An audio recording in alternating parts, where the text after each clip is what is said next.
दबावमा राखेर hydro power खोलेर त्यहाँको मान्छेहरूलाई चाहिँ 39 जना मारेको हो। मारिसकेपछि हामी के भन्न चाहन्छौँ भने अबको दिनमा जे हुनु भयो नेपाली कांग्रेसको दल त काम नलाग्ने जडा एउटा छक्का बराबरको भनिदिएर केही गर्दैनन्। यिनीहरूलाई भोट दिन हाल्नुहोस्।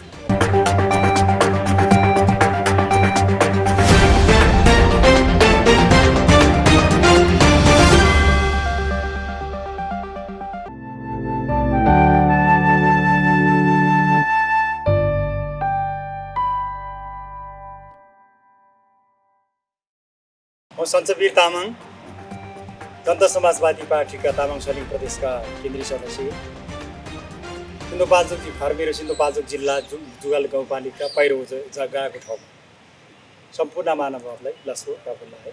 यसो के हाम्रो साइनो अनलाइन टिभीको साथीलाई यो के 2 शब्द राख्नको लागि मौका दिनुभयो, उहाँलाई पनि धेरै धेरै धन्यवाद। सायद के हामी यो दुनियाँमा आफ्नो आफ्नो नेपाली भएर पनि कति दुःख पाउँदो रहेछ भन्ने कुरो म आफैले भोगिरहेको छु। कोही दाजुभाइ नेपाली दाजुभाइले पनि भोग्नुपर्ने दिन आउँछ है भोलि। सायद यो साह्रै उल्कै भइराखेको छु। सायद आज हामी यसो यो दिन आउँदैन भनेर चाहिँ हामी गणतन्त्र लोकतन्त्र भन्थ्यौँ। लोकतन्त्रमा त सबैको अधिकार हुन्थ्यो। आज सबैको अधिकार नहुँदो रहेछ।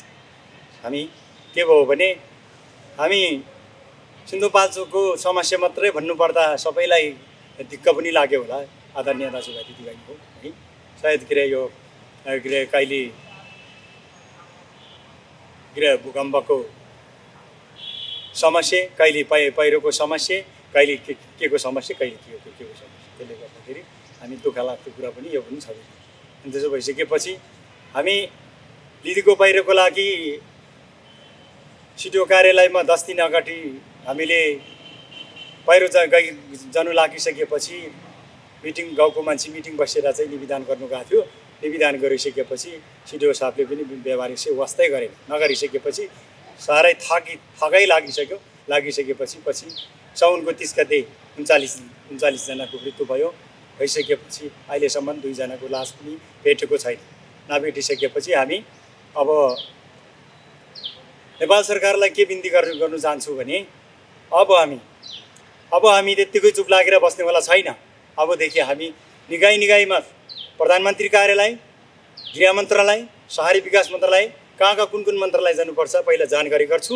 त्यसपछि हामीलाई के चाहियो त कमसेकम यो दुनियाँमा चाहिँ यो पीडितहरूले चाहिँ के खोजेको छ भनेर चाहिँ सरकारले पनि बुझ्नुपर्ने कुरा हो। तर नबुझिकन चाहिँ कानमा तेलले हालेर बसेको हो कि आजसम्म वास्तै नगरेको हो कि 39 जना मान्छे मरे तापनि आज साउनको 30 गतेदेखि आज 40 दिन हुँदा पनि कुनै पनि निचोड गरेको छैन।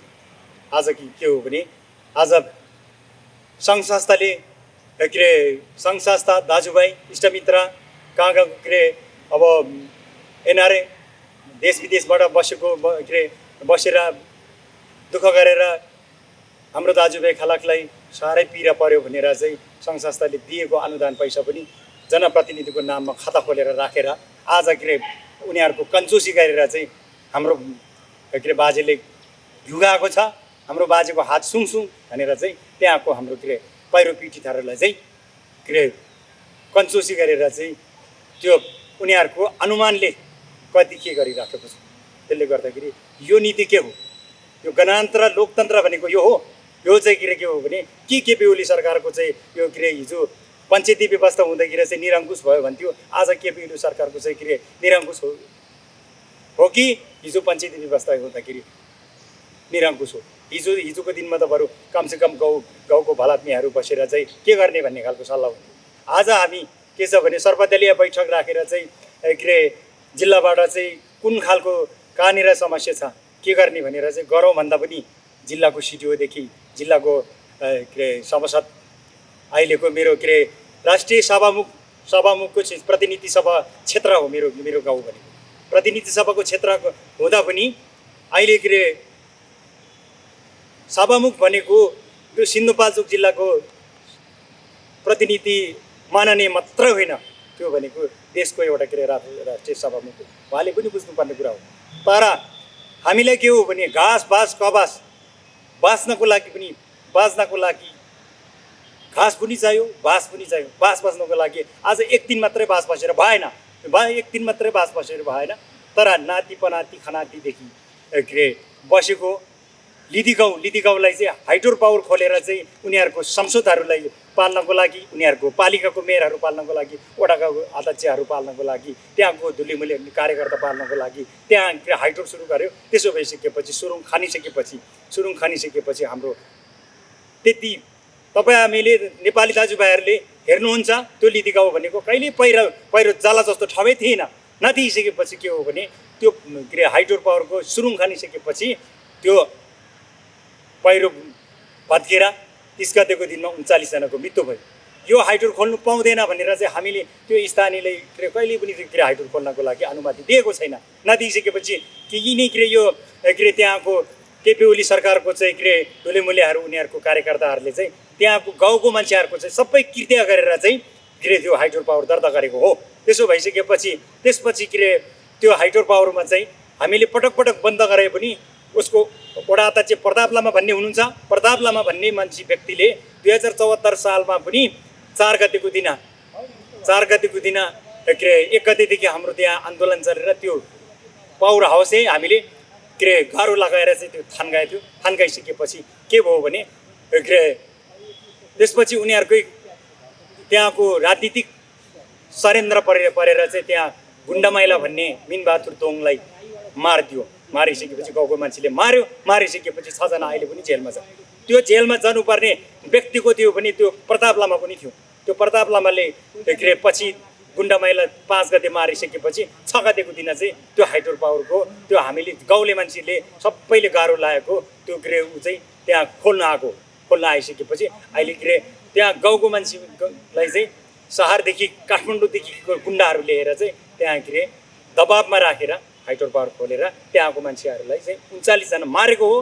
मारिसकेपछि हामी के भन्नु चाहन्छौँ भने अबको दिनमा जे हुनु भयो भइसकेपछि हामीले के हो भने उचित नेपाल सरकारको केही जाने छैन। 3टा हाइड्रो छ त्यहाँ। हाइड्रो पावरको नेपाललाई फाइदा हुन्छ भने हाइड्रो पावरबाट चाहिँ नेपालमा जति पनि बत्ती बाल्छ भने ल हामीलाई चाहिँ उचित ठाउँ हामीले रोजेको ठाउँमा चाहिँ हामीले हाम्रो नाति पनाति खनाति बस्नु मिल्ने चाहिँ उचित ठाउँ के बस्ती पाऊँ भनेर चाहिँ हामीले पटक रिक्वेस्ट गर्दा पनि स्थानीय सरकार चुप लागेर बस्यो। केन्द्रीय सरकार पनि के हुँदो रहेछ भनेर चाहिँ हामी हेरिराखेको छौँ। त्यसको लागि चाहिँ अझै पनि हामी रायो सल्लाह लिएर चाहिँ सबैसँग सल्लाह गरेर हेर्छु। यतिको दिन यदि हाम्रो माग पुरा भएन भने अझै पनि विचार गर्नुहोस्। अझै पनि आज के 5 वर्षको कार्यकाल सिद्धिँदैछ। हिजोको दिनमा केपी ओली अर्को सरकार हुँदाखेरि के हामी द्वितीय सरकार चलाउनु पायो भने 5 वर्ष सरकार चलायो भने हामी समृद्धि सुखी नेपाल खुसीको देश बन्छु भन्थ्यो। तर आज त के भयो भने दुर्घटना भयो। भ्रष्टाचारी त्यस्तै कहिले गोकुलपास 70 करोडको केस आउने, कहिले ललिता निवास बेचेको विष्णु पहिलाको उसको नेताहरूको चाहिँ मुद्दा आउने, कहिले आयल निगमको मुद्दा आउने। यस्तो पनि सरकार हुँदो रहेछ। सुनेको थियो पत्रिकामा पहिला हिजो मिडियामा सुनेको थियो हामीले के हो भनेको। आज हामीलाई पर्दाखेरि नेपाली दाजुभाइ सबैलाई पर्छ। म के बिन्ती गर्छु भने नेपाली दाजुभाइहरू तर हामीलाई घोडामा भन्जुरोले हाने पनि भन्जुरोले हानेको घाउ तुरुन्तै निको हुन्छ, तर मनमा लागेको चोट चाहिँ अब निको हुने छैन भनेर चाहिँ हामी अझै पनि हामी अवधि हामीले के गर्नुपर्ने हुन्छ भने हामी सिंहदरबारमा ओर्लिनुपर्छ कि सिंहसिन्धुपाल्चोक जिल्लालाई उठाउनुपर्छ हामीले जानिराखेको छु। हाम्रा चाहिँ दाजुभाइहरू 39 जनाको जुन अहिले मृत्यु भएको भन्ने कुराहरू जुन अहिले जुन मिडियामा परिचर्चा जुन भइरहेछ जुन त्यसकोमा चाहिँ साह्रै चाहिँ खेद प्रकट गर्दछु र साथै त्यस क्षेत्रमा अब अहिले त्यो भन्ने भूगोलको हिसाबले भन्ने हो भने त्यो ठाउँको चाहिँ एउटा पिछडिएको ठाउँ पनि हो र अर्को कुरो त्यहाँ अहिले हामीले सुन्न आएमा अनुसारमा चाहिँ त्यहाँ चाहिँ एउटा हाइड्रो प्रोजेक्ट भन्ने जुन एउटा निर्माण गरिएको भन्ने कुराहरू बुझिएको छ रहेछ। त्यो हाइड्रो प्रोजेक्टको जुन निर्माण निर्माणको कार्यमा चाहिँ जहाँ चाहिँ त्यो ब्लास्टिङहरू गरेर माइनहरू पड्काएर भनेर जुन त्यो ठाउँहरूमा चाहिँ त्यो लिप्ती भन्ने ठाउँहरूमा चाहिँ त्यहाँका चाहिँ भूस्खलन हुन गएको है भन्ने कुराहरू चाहिँ बुझ्न आइएको छ रहेछ अब अहिलेको परिस्थितिमा भनेको त्यहाँको स्थिति एकदमै भयानक र दर्दनाक छ रहेछ जहाँ साना साना बच्चाहरू छन् रहेछन् जहाँ अपाङ्गहरू भएका छन् रहेछन् जहाँ चाहिँ युवा उमेरका चाहिँ छोराहरू चाहिँ युवा उमेरका छोराछोरीहरू गुमाएका मान्छेहरू धेरै छन् रहेछन् वृद्धहरू छन् रहेछन् अब अहिलेको परिस्थितिमा चाहिँ तत्कालीन सरकारले चाहिँ यो राहतहरूको प्याकेज चाहिँ तत्कालीन यही हाल्नुपर्ने जस्तो लाग्छ है मलाई चाहिँ किन भन्दा ओर्दा पनि अब अहिले त्यहाँको व्यक्तिहरूको लागि चाहिँ अहिले तत्कालीको लागि भने चाहिँ एउटा सर्वप्रथम परिको रूपमा चाहिँ अब घाँसको बाँसको सुनिश्चित चाहिँ व्यवस्थापन राज्यले गर्नु र साथै जस्तै अब मृत्यु भएका परिजनहरूको लागि चाहिँ उचित क्षतिपूर्ति याद वा रोजगारीको व्यवस्थापन गरिदिनु हुनु पऱ्यो अपाङ्ग भएका अपाङ्ग भएका व्यक्तिहरूको लागि चाहिँ अब राज्य तर्फबाट कुनै अब चाहिँ व्यवस्थित पहल गरिदिनु पऱ्यो उनीहरूको लागि जस्तै भयो अब त्यहाँ पुरा बालबालिकाहरूको लागि चाहिँ उनीहरूको सुनिश्चित शिक्षा र भविष्यको लागि चाहिँ राज्य चिन्तित हुनु पऱ्यो र तत्कालीन त्यस ठाउँमा चाहिँ छिटोभन्दा छिटो सक्दो नागरिक अगुवाई मानव अधिकार कर्मीहरू हुनुहुन्छ जति पनि यो समय र परिस्थितिमा जति पनि सहयोग गर्ने हातहरू छन् त्यो ठाउँमा सिन्धुपाल्चोकको लिप्तीमा गएर चाहिँ तपाईँको पूर्ण यथार्थ छिटोभन्दा छिटो सहयोग गरिदिनु हुन विनम्र अपिल गर्दछु म के भन्न चाहन्छु भने सिन्धुपाल्चोक एउटा लगभग आधी जिल्ला चान्चुने बगाएर त्यहाँका मान्छेहरू न खान पाएको छन् न बस्न पाएको छन् न के छ न के छ ऊ बेला भैँचालो आयो सिन्धुपाल्चोकै बगायो अहिले बाढी पहिरो आयो सिन्धुपाल्चोकै बगायो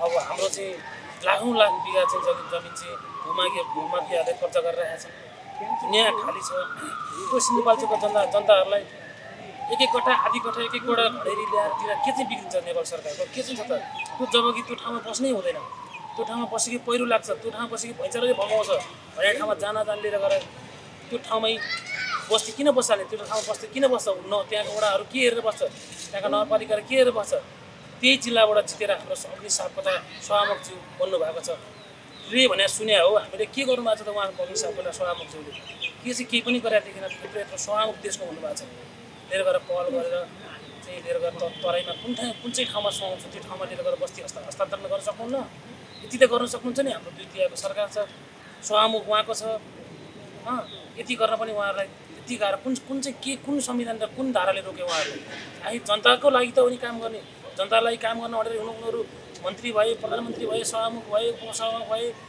दुनियाँ ठाउँमा गए दुनियाँभरको कर लुटे तिनै जनताले दुनियाँ एउटा पहिरो लडेको छ पहिरो लडेर पाउने सरकारले दिएको राहत दिँदाखेरि कर उल्टै तिरेर उनीहरूले राहत लिनलाई पनि कर तिरेर राहत लिनुपर्ने अवस्था छ देशमा यो चाहिँ के गरे त उनीहरूले अहिले केही गर्न सकेको छैन नि जनता आकर्षित भएको छन् रोको छन् केही गर्ला राज्यबाट एकदम इच्छा राज्यले मलाई के गर्छ मेरो देशमा पनि सरकार छ द्वितीयको सरकार छ नेपाल कम्युनिस्ट पार्टीको सरकार छ कम्युनिस्ट आयो भने के होला भनेर ती सिन्धुपाल्चोकवासीले भरको भोट लिएर गएर कम्युनिस्ट नेकपालाई नै गइरहेका हो के गरे त आज गर्नु पऱ्यो नि अब अर्को कुरा फेरि अब प्रतिपक्षी दल काङ्ग्रेस कहाँ छ कुन तुलनामा छ काङ्ग्रेस थाहै छैन ल अहिलेसम्म काङ्ग्रेस न संसदमा उठेको छ न भुइँचालो पीडितमा गएको छ न बाढी पीडितमा गएको छ न कहीँ गएको छ कहीँ छैन हत्तो पत्ता छैन काङ्ग्रेसको नाम निशाना छैन कहीँ पनि र सरकारको कोही विरुद्ध कमसेकम कतिले प्रतिपक्षी विरोध गर्नु पऱ्यो बाढी पीडित गएको छ पहिरो लडेको छ कोरोनाले महामारी दुनियाँ छ भोकै लडेका छन् दुनियाँको सटर खाली भएको छ दुनियाँ घर खाली भएको छ पहिरो लडेको छ यसको लागि त प्रतिपक्षले पनि गर्नुपर्ने हो सत्तापक्षले पनि गर्नु पऱ्यो न सत्तापक्षले गर्छ न प्रतिपक्षले गर्छ कसैले कसैले केही गर्नेवाला छैन अब हाम्रो देशमा चाहिँ सरकार छ भन्ने हामी जनतालाई अनुभूति पनि भएन प्रतिपक्षी छ भने हामीलाई अनुभूति पनि भएन न प्रतिपक्षले केही गरे न सत्तापक्षले केही गरे अब जनता हामी युवाहरूले चाहिँ न काङ्ग्रेसको भर न कम्युनिस्टको भर हामीले कुनै पनि वैकल्पिक उपाय केही नसोचिकन कुनै उपाय केही पनि नहुने भएको छ यो चाहिँ सबै हामीले 75 जिल्ला हामीले 7वटा प्रदेशका जनताले चाहिँ एकदम मनन गरेर चाहिँ यो कुरालाई चाहिँ एकदम ध्यान दिएर अब त 1.5 वर्षै बाँकी छ चुनाव आउन कहाँ जाने यिनीहरू के गर्छन् यिनीहरूले 1.5 वर्ष 2 वर्ष बाँकी छ के चाहिँ गर्छन् अब त्यो एक एक हिसाब किताब गरेर जनताले भोट हाल्ने बेलामा एक गिलास रक्सी एक पाउ मासु कसैले दियो भन्दैमा कसैले भैँसी काटेर खुवायो भन्दैमा त्यही पार्टीलाई भोट हाल्न नहालौँ। त्यसरी नहालौँ। अब एकदम विचार गरेर बरु नहाल्नुहोस् भोट, केही छैन। बरु राजालाई हाल्नुहोस्, केही छैन। कुनै पार्टीलाई हाल्नुहोस्, कुनै केही छैन। तर यी दल नेकपा र नेपाली कङ्ग्रेस भन्ने दल त यी त काम नलाग्ने हिजोडा एउटा छक्का बराबरका भयो। यिनीहरूले केही गर्दैनन्, यिनीहरूलाई भोट पनि नहाल्नुहोस्। यिनीहरूले केही गरे नि छैन हामीलाई। हेर्नुहोस् अहिले बाटो हिँड्नुहोस् लाम्मै भएर पुरै बिहान उठेर गयो भने बेलुका आउँदा घर आउँदा मान्छे नचिन्ने हुन्छ, लाम्मै धुलो मैलो हुन्छ, न बाटो बनाउँछन्, दुनियाँभरको कर लिन्छन्। एउटा जग्गा पास गर्नु पऱ्यो भने नगरपालिकामा कर तिर्नु पऱ्यो, वडामा कर तिर्नु पऱ्यो, मालपोतमा कर तिर्नु पऱ्यो, दुनियाँ दिउना गर्नुपर्छ। मालपोतमा गयो पैसा खुवाउनुपर्छ, त्यत्तिकै काम हुँदैन। एक दिनमा हुने कामलाई 7 दिन लगाइदिन्छन्। पैसा अगाडि सारे हुन्छ, पैसा हुनेको काम हुन्छ, पैसा नहुनेको काम हुन्छ। कतिपय काम हामी आफैले गरेर त्यसो हामी आफैले काम गर्दैन, नगरी बाध्यता के बोजीमा पैसा हुँदैन। दुनियाँ ऋण गरेर पनि गर्नु परेछ। एक यस्ता भ्रष्टाचारले मौला छन्, यसो गरेका छन्। अब केही गर्दैन, अब केही विकल्प छैन। अब हामी तामाङ बाहुन हामी मतवाली जात हामी सबै हामी एक भएर यी काङ्ग्रेस भनाउँदाहरूलाई एमाले भनाउँदाहरूलाई पुरानो एमाले भनाउँदाहरूलाई पुरानो माओवादी भनौँ त उसको त नामै नलिनुहोस्। झन् माओवादी झन् त उसको कारणले गर्दाखेरि 20औँ वर्ष पछाडि परेको देश उसै कारणले गर्दाखेरि भएको हो। यिनीहरू तिनवटा दलहरूलाई त छानी चुनी हामीले बहिष्कार गरेर गाउँमा यिनीहरूलाई कालो मुस्लो धरेर चुनाव त आउँछ नि, हामी त्यही दिन कुरेर बसेका छौँ। त्यो दिन कालो मुस्लो दलेर यिनलाई डाँडा कटाउनु पर्ने दिन आउँदैछन्। ठिकै छ, अहिले त हामी आत्तिएका छौँ, भोकै बसेका छौँ, रुन्छौँ। बाँचिहाल्यो, नबाँच्नु यदि मरिएछ भने बाँच्नेले चाहिँ यो चाहिँ कुनै हालत अवस्थामा यी पार्टी यिनीहरूलाई भोट चाहिँ बहिष्कारै गरेर गाउँ छिर्नबाट बन्देज बनाएर गर्नुपर्छ। किनभने सिन्धुपाल्चोक यत्रो परेको आज अग्नि सापकोटाज्यूले के गर्नुभयो त? सभामुखज्यूले केही गर्नु भएन। उहाँले सक्नुहुन्न थियो। उहाँले गएर प्रधानमन्त्रीलाई गएर भनेर प्रधानमन्त्रीसँग मिटिङ गरेर बसेर यत्रो 2/3 बहुमतको पार्टी उहाँले जे पनि गर्न सक्नुहुन्न। अहिले उहाँहरूको भएपछि जे चाहनु कहाँ बस्ती हस्तान्तरण गर्ने पनि सक्नुहुन्छ, कसलाई राहत दिने पनि सक्नुहुन्छ, कसका घर टगरा बनाइने सक्नुहुन्छ, बनाउन सक्नुहुन्छ नि। कुन बाटो बनाउने राष्ट्रिय गौरवको योजनाहरू के भयो त्यो बनाउन सक्नुहुन्न। एउटा 1 करोडको काम पर्यो भने 1 करोड कतै बजेट पर्यो भने दुनियाँ स्थानीय निकायको स्थानीयका वडाहरूले मिलेर खाने, प्रदेशका मिलेर खाने, केन्द्रका मिलेर खाँदा काम चाहिँ जम्मा 30 लाखको हुँदो रहेछ। 70 लाख तिनीलाई बाँडेर सिद्धिँदो रहेछ। अब काम 30 लाखले के चाहिँ काम हुन्छ, के चाहिँ बाटो हुन्छ, के चाहिँ पानी बन्छ, के चाहिँ धारो बन्छ, के चाहिँ स्कुलमा पढाउने विद्यार्थीहरूलाई चाहिँ स्कुलमा पढाउँछन्। यो चाहिँ हामीले अहिले चाहिँ यो भन्दा त यो व्यवस्था जस्तो घिनलाग्दो व्यवस्था त कुनै पनि लागेन। हेर्नुहोस् हामीलाई वास्तवमा रियली भन्नुपर्दा हामीलाई 47 सालको संविधान हामीलाई ठिक छ। न त हामी संविधानको विरोध गरेको होइन, बरु 47 सालको संविधान केही न केही त आश त थियो नि हामीलाई। यिनले दलले त दुनियाँ अहिले हेर्नुहोस् त प्रदेशमा त्यत्तिकै संसद, वडामा त्यत्तिकै वडा अध्यक्ष, वडा सदस्य त्यत्तिकै, तपाईँको प्रतिनिधि सभामा त्यत्तिकै, तिनका आशावासी, तिनका पिए, मन्त्रीका पिए, सभासदका पिए, दुनियाँ गर्दाखेरि हामीले तिरेको कर त विकास निर्माण होइन कि यिनीलाई खुवाउनमा त ठिक भएको छ अहिले। अब हामीले त कहाँ बोल्ने, कसले सुन्छ र हाम्रो कुरा होइन। हामीले भनेर हाम्रो कुरा कसरी सुन्दैन, हाम्रो कुरा सुनाइ पनि हुँदैन। यसो कतैतिर यसो साथीभाइको कतै पायो भने पाटोपुट्टो यसो बोल्ने हो। हेर्नु कुनै यिनका आयसे पासे पौरीहरूलाई दुनियाँलाई पाल्दामा त ठिक भएको छ। विकास पनि यिनले के गर्दैनन्। यी हजारौँजना राजा हुनुभन्दा बरु एउटा राजाकै बेस भन्ने जनतालाई भइसक्यो। यी टाउकेहरू हामीलाई चाहिँदैन। टाउके अब हामीलाई बहिष्कार गरौँ। हामीलाई एउटा टाउके चाहे जोसुकै होस्, ज्ञानेन्द्र राजा नै आउनुपर्छ भन्ने छैन। चाहे विद्या भण्डारी नै बरु एउटा किन नहोस् कि केपी ओलीले किन नहोस्, एउटा मात्र होस्। हामीलाई कुनै पनि टाउको चाहिँदैन। हामीलाई राजा ज्ञानेन्द्र प्यारो भनेर भने होइन। हामी राजाको पछिको मान्छे पनि होइन, केपी ओलीको मान्छे पनि होइन, प्रचण्डको मान्छे पनि होइन। हामीलाई एउटा टाउको भए पुग्यो। हामीलाई 17जनालाई यो अहिले कोरोना छ, यत्रो बाढी पीडित छ, यस्तो भोकमारी छ, यो बेलामा यो सभासदहरूले चाहिँ भत्ता यी तलबहरू कटौती गरेर बाढी पीडितलाई हाल्नु पर्दैन, पहिरो लागेको मान्छेलाई हाल्नु पर्दैन, कोरोनाले भोकमारी भएको मान्छेलाई दिनु पर्दैन। मजाले लकडाउन गरेका छन्, बसेका छन्। दुनियाँ घरबेटीले त्यत्तिकै लखेको छ, भाडामा लगाएको छैन, बैङ्कले त्यत्तिकै च्यापेको छ, बैङ्कले दुनियाँको लिनामी गरेर पत्रिकामा च्यापेको छ, दिनदिनै बैङ्कले ब्याज बढाएको छ। मान्छेहरूलाई कति सुसाइड गरेर मरेका छन्। हाम्रै आँखा अगाडि कति मरेका छन् तपाईँ हाम्रो दाजुभाइहरू।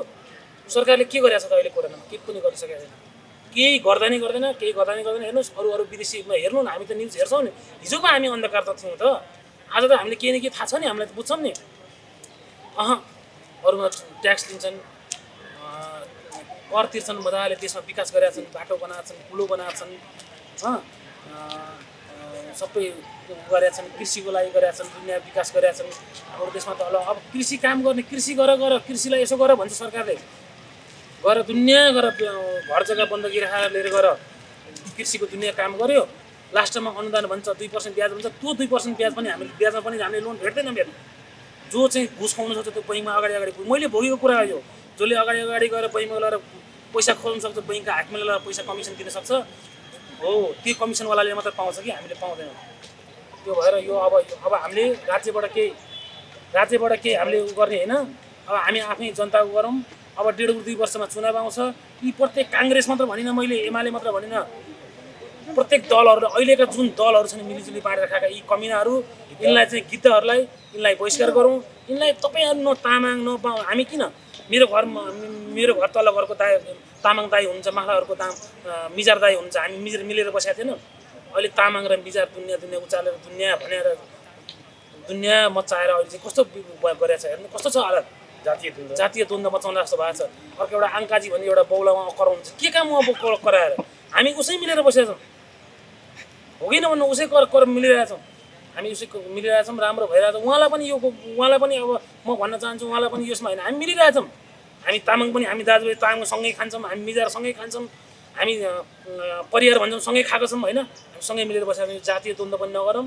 चुनाव आउँछ, चुनावमा एक हिसाब गरेर न आङ्काजी आउन् कि हामीलाई भाइकाजी आउन् कि हामीलाई प्रचण्ड पार्टी आउन् कि हामीलाई केपी ओली पार्टी आउन् कि शेरबहादुर काङ्ग्रेस त अब यत्रो वर्ष काङ्ग्रेसले देश लुटेर खायो। काङ्ग्रेसको त झन् कुरै नगरौँ, यसले त झन् केही गर्छ भन्ने हामीलाई आज इच्छा र आकाङ्क्षा थिएन। कम्युनिस्टले गर्छ भन्ने अलिकति हामीलाई थियो, यस पनि सेलाएर गयो।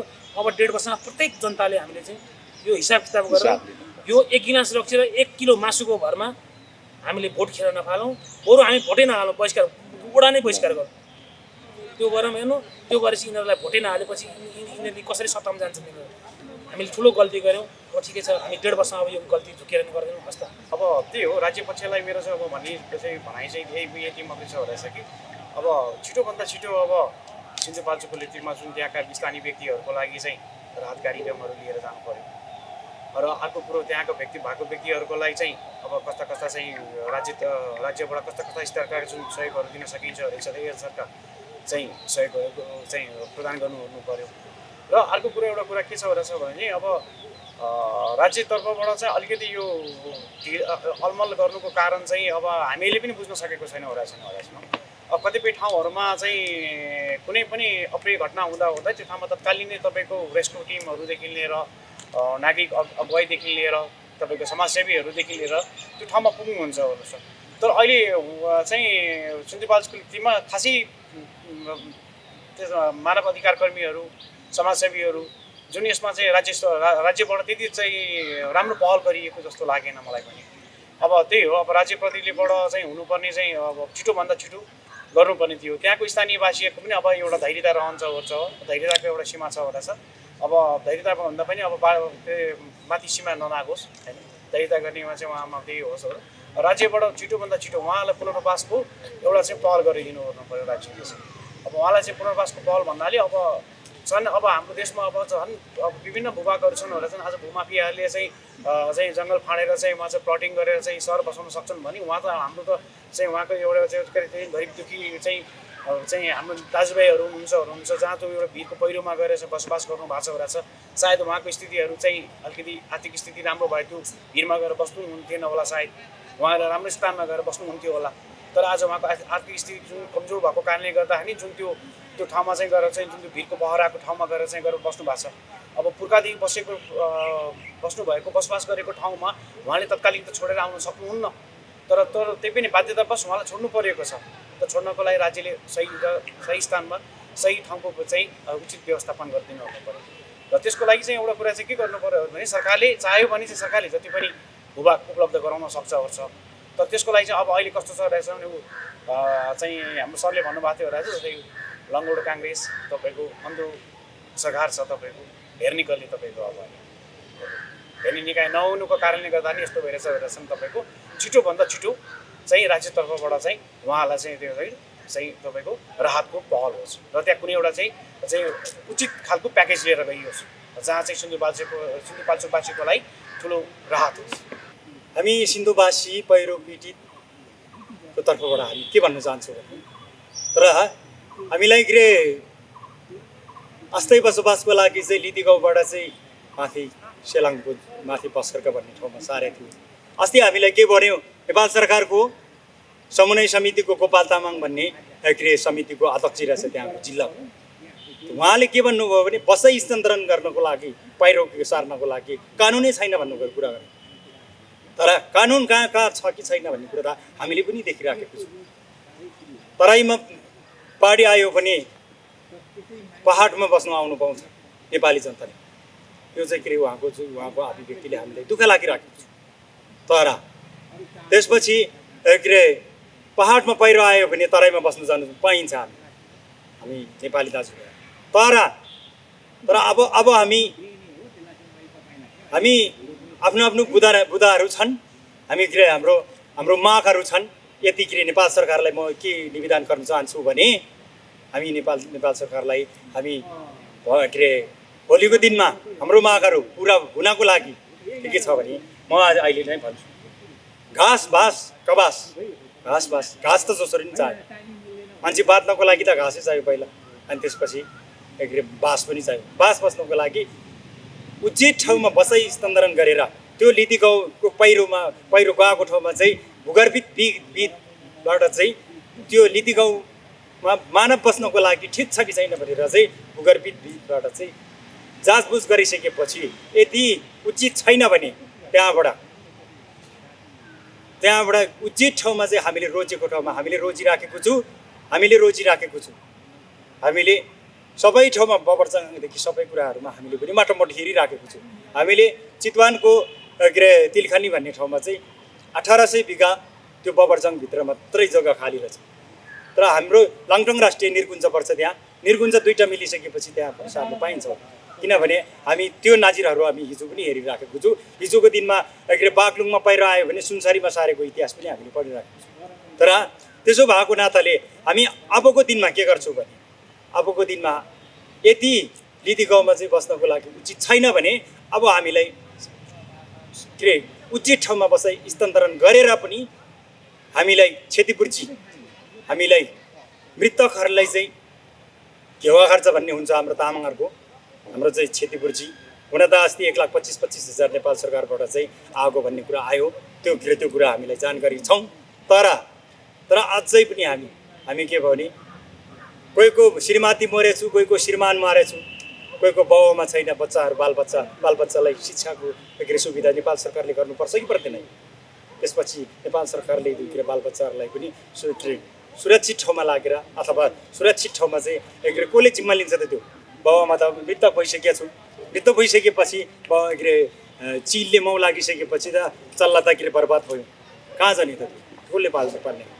हामी सबै गाउँको मान्छे भनेको त्यहाँ एक सोझोसिधा हो। त्यहाँको सबभन्दा सिन्धुपाल्चोक जिल्लाको चाहिँ सबभन्दा दुर्गम क्षेत्र हो त्यो क्षेत्र भनेको। त्यो दुर्गम क्षेत्र हो, त्यसमा चाहिँ सायद के अरे एउटा बर्बादी भाषा प्रष्ट बोल्नु आउँदैन। हामीले पनि यो के अरे बर्बादी भाषा भनेको 16 वर्षपछि मात्रै सिकेको सायद के अरे, त्यसले गर्दाखेरि हाम्रो कमी चाहिँ हुनसक्छ।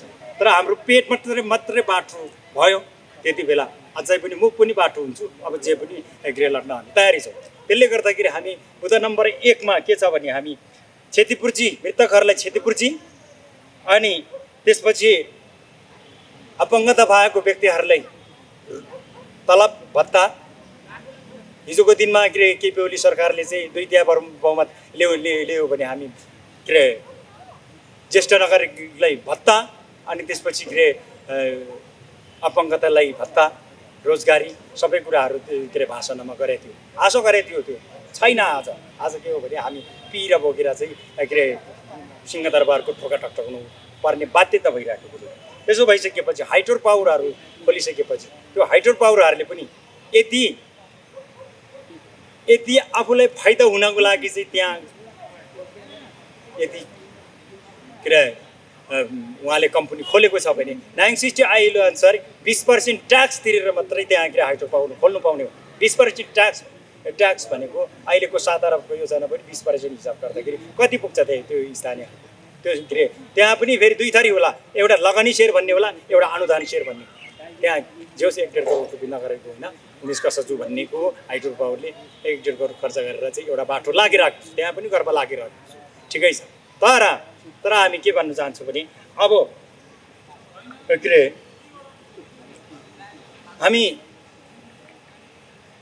हामी उचित ठाउँमा सारेर यदि अब हामी नेपाल सरकारलाई किन गाली गरिराखेको छ तर इन्डियाबाट चाहिँ 30,000 को मैले लिएको मोटरसाइकललाई आज 3 लाख रुपियाँ तिर्नु परिराखेको छ नेपाल तर के 10,000 मा जग्गा बेच्यो भने 15,000 चाहिँ रासो तिरिराखेको छ के अरे आज हामी यी के काठमाडौँकै के अरे आसपासको छेउछेउको के अरे हाम्रो सिन्धुपाल्चोकलाई जोडेको यो जर्सिङ पावतिरको जग्गा बेच्यो भने के अरे 50,000 को चाहिँ जग्गा छ 35,000 चाहिँ सरकारी मूल्यको के अरे त्यो पैसाहरू तिरेको पैसाहरू चाहिँ के को लागि हुँदै हो भ्रष्टाचारी के अरे मन्त्रीहरू पाल्न मात्रै हो यो के अरे यो कर्मचारीहरू मात्रै पाल्न हो यो त के अरे एउटा के अरे नेपालमा चाहिँ हामीलाई सबैलाई गणराज्यहरूमा चाहिँ दुःख पर्दाखेरि हरेक चिज पर्दाखेरि केही के अरे सबैलाई बाँच्नको लागि चाहिँ एउटा के अरे त्यसको एउटा के अरे त्यो एउटा फाइली पो बनाएर राखेको होला नि सायद हामी के पनि गर्न चाहन्छौँ भने अबको दिनमा यस्तो खालको चाहिँ नहोस् भन्न चाहन्छु